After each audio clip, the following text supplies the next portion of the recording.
Reka twongere tubifurize kugira ibihe byiza mwe mwese mukomeza kubana twano kuri Impuguke Info.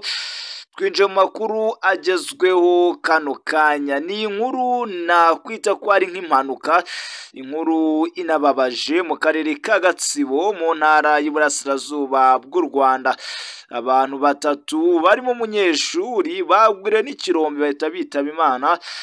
Tugiye kugaruka byinshi birambuye kuri iyi nkuru, tuze no kureba ahandi hirya no hino mu isi. Turi amakuru ari kuvugwamo i Goma muri Repubulika Demokarasi ya Kongo. Abana babiri bacuruza ibigori kugeza saa 4 z'ijoro kugira ngo bavuze nyina wabo urwaye, bari gusaba ubufasha. Ese wowe urabona ari icyo wabafasha?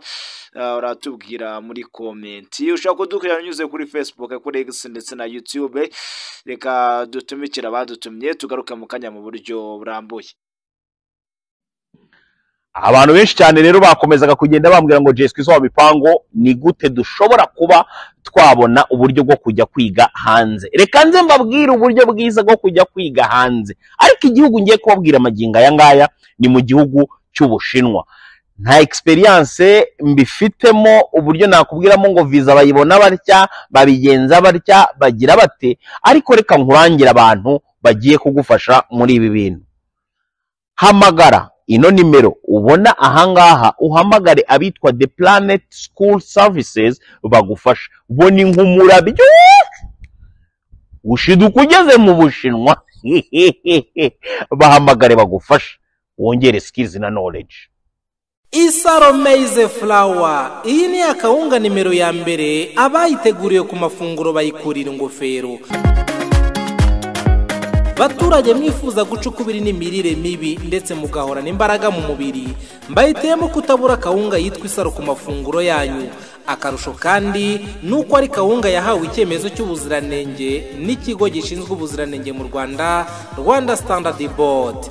Kawunga y'Isaro murayisanga ku maduka atandukanye mu gihugu. Abifuza kurangura namwe nimudusange ku ruganda rwacu ruherereye mu Kisaro mu karere ka Rulindo, cyangwa muduhamagare kuri 0788 65 14 68 tuyikugereza aho wifuza. Isaro Maize Flour, umwimerere w'ibigori by'iwacu.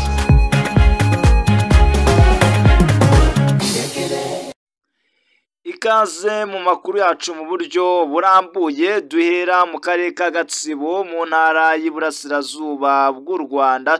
Ariyo inkuru ibabaje, inkuru ivuga ko abaturage batatu barimo umunyeshuri bagwiriwe n'ikirombe bacukuragamo amabuye y'agaciro. Akaba ariko bimeze. Nyuma abaturage basaba ubuyobozi ko bwabafatira ingamba zikarishye, by'umwihariko abantu bacukura ubucukuzi muri kiriya gice.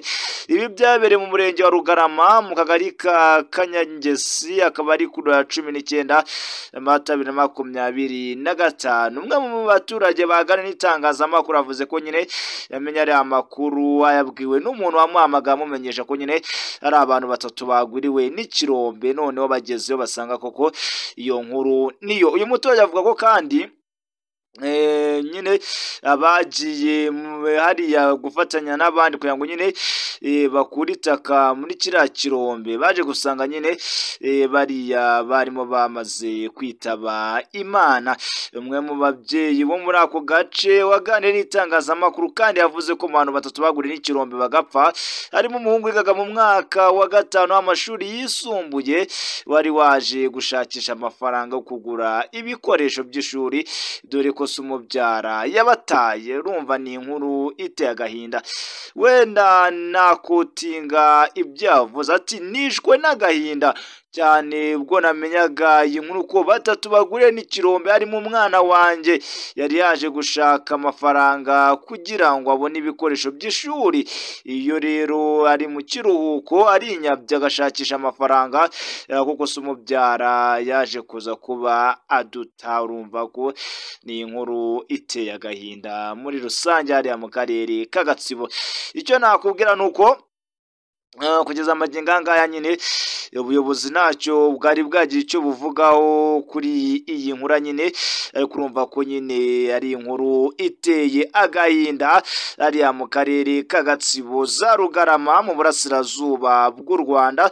Twavuga tuti Imana iruhuko ridashira aba batatu barimo n'uyu munyeshuri wa mwaka wa gatanu, ariko kandi ababyeyi nabo nibite ku burere bw'abana, babafashe uko biba bibabaje kumva umwana aravutse nibyo, umwana agiye ku ishuri ariga, ageze mu mwaka wa gatanu ari kuwusoza, ugasanga birangiye umwana ababyeyi bagiranye ibibazo rimwe na rimwe by'amakimbirane, bigatuma umubyeyi agenda, abana basigara nyine bajya mu zindi nshingano zitari zibakwiriye. Urumva ko niko bimeze, ni kimwe n'iyi nkuru n'ubundi iri mu burasirazuba bwa Repubulika Demokarasi ya Kongo. Igoma abana babiri baracuruza ibigori kugeza saa yine z'ijoro kugira ngo bavuze nyina urwaye. Mu mujyi wa Goma mu burasirazuba bwa Repubulika Demokarasi ya Kongo, abana babiri bagaragaje ubutwari bukomeye, bacuruza ibigori kugeza saa yine n'iminota 30 z'ijoro kugira ngo babone amafaranga yo kuvuza nyina urwaye. Umwe muri bo yitwa Oronela Sifa yabwiye umunyamakuru Steve Wembi ko bahora bacuruza kugeza igihe cyose barangirije ibigori byose bafite. Yagize ati mama yadufashaga kugura ibigori twe tukabicuruza, ubu rero ararwaye, afite uburwayi, nta yindi nzira dufite uretse gukora ibishoboka byose ngo tumuvuze. Iyi nkuru ikomeje gukangurira imbamutima z'abantu benshi ku mbuga nkoranyambaga, abenshi bashima Mwate wabariye abana n'urukundo afitiye umubyeyi wabo. Ni hari Igoma muri Repubulika Demokarasi ya Kongo. Reka tuve Igoma, ubwo nawe ariko uramutse ufite umutima rwose wagira nicyo ufasha aba bana cyane nk'abana batwumva bari hari Igoma, turabizi ko bahari muri Repubulika Demokarasi ya Kongo. Ingabo za Sudani y'Epfo zisubije umujyi wa Nasiri wari warafashwe na White Army. Ingabo z'igihugu cya Sudani y'Amajyepfo zongeye nyine kwigarura umujyi wa Nasiri muri leta ya Apanayire, aho nyine zari zaratakaje nyuma y'imirwano ikaze n'ingabo z'umutwe wise White Army yabaye kuva muri Werurwe.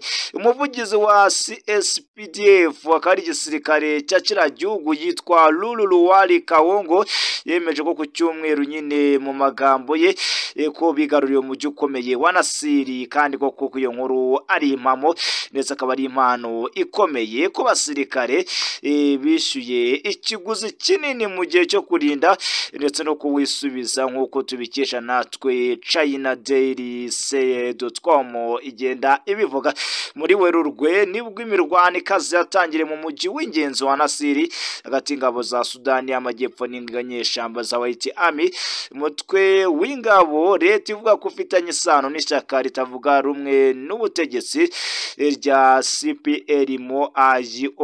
akaba aricyo nakubwira igisirikare nyine cya Sudani y'Amajyepfo cyatangaje ibingibi nyuma y'iminsi mike igisirikare cyongeye kugenzura icyicaro gikuru cy'intara ya Ulange hariya nyine hari kubera intambara. Nyuma y'intambara yamaze icyumweru ikaba nyine yarahuje inyeshamba za White Army ndetse yewe na kiriya gisirikare cya Sudani y'Amajyepfo. Nsoreje amakuru yaragezweho kano kanya, mbashimire cyane, nshimire cyane wowe twabanye, nshimire cyane namwe mutwereka ko mudukurikirana 5/5. Nitwa Niyonizera Mustafa Emmanuel. Reka tuze gusubira ku gicamunsi mu makuru aza kuba agezweho kuri ayo masa gatanga bakavura kagezeho. Mwese twizera ko Uwiteka akomeza kubafasha kugira ngo nyine ibintu birusheho kugenda biba byiza cyane muri rusange. Akaba aricyo nakubwira gatonga mukomeze kubana natwe kandi ibihe byiza kuri mwese, yaba bari mu Rwanda ndetse n'abari hanze y'u Rwanda ariko bumva ururimi rw'ikinyarwanda. Tubana by'umwihariko hano kuri Impuguke yaba kuri YouTube, kuri Facebook, video ndetse n'urubuga rwa X hose uba ushobora kuba wadukurikirana. abantu benshi cyane rero bakomezaga kugenda bambwira ngo Jesco izo Mipango ni gute dushobora kuba twabona uburyo bwo kujya kwiga hanze. Reka nze mbabwire uburyo bwiza bwo kujya kwiga hanze, ariko igihugu ngiye kubabwira amagingo aya ngaya ni mu gihugu cy'Ubushinwa. Nta experience mbifitemo uburyo nakubwiramo ngo visa bayibona batya, babigenza batya, bagira bate, ariko reka nkurangira abantu bagiye kugufasha muri ibi bintu. Hamagara ino nimero ubona ahangaha, uhamagare abitwa The Planet School Services bagufasha. Boni nk'umurabyo ushiduka ugeze mu Bushinwa bahamagare bagufasha wongere skills na knowledge.